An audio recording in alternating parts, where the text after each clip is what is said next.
Responding to fairness concerns in your role.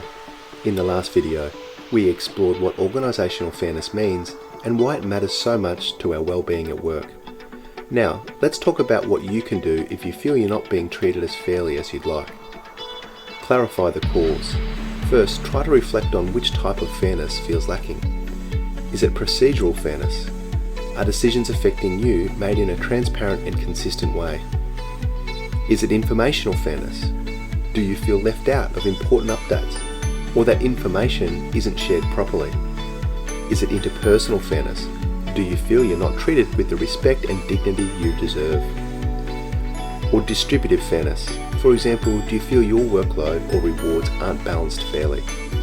Being clear about which part feels unfair helps you communicate your concern constructively.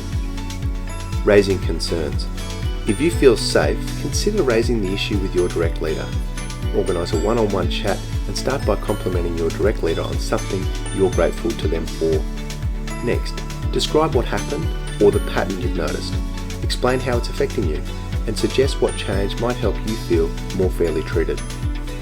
When talking about fairness, it often helps to focus on the specific behaviours or situations rather than labelling your manager or team as unfair. Use clear examples and keep your tone calm, open and respectful.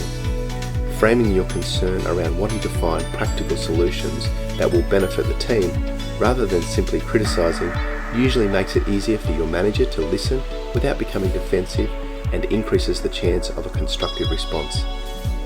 And remember, there may be limits to what your manager can change, especially if the issue is rooted in broader organisational policies or systems. Even so, raising your concerns thoughtfully still helps your manager understand your perspective and, where possible, advocate for improvements on your and your team's behalf. Alternatively, if it feels too difficult to raise directly, you could ask for support from another trusted source, perhaps a teammate or employee assistance service. And if the cause of unfairness is rooted in broader organisational policies and systems, meaning change may be difficult or slow, be sure to do what you can that's in your control to respond to the current circumstances as well as possible.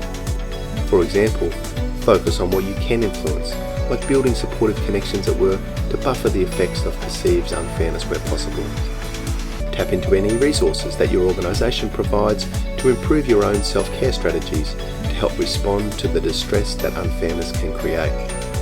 And perhaps keep a record of situations that feel unfair, which may help clarify patterns and provide constructive examples if you choose to raise the issue later. Before finishing, take a moment to reflect. What practical next step will you take to help your experience at work feel fairer or respond as well as possible to current circumstances? All the best.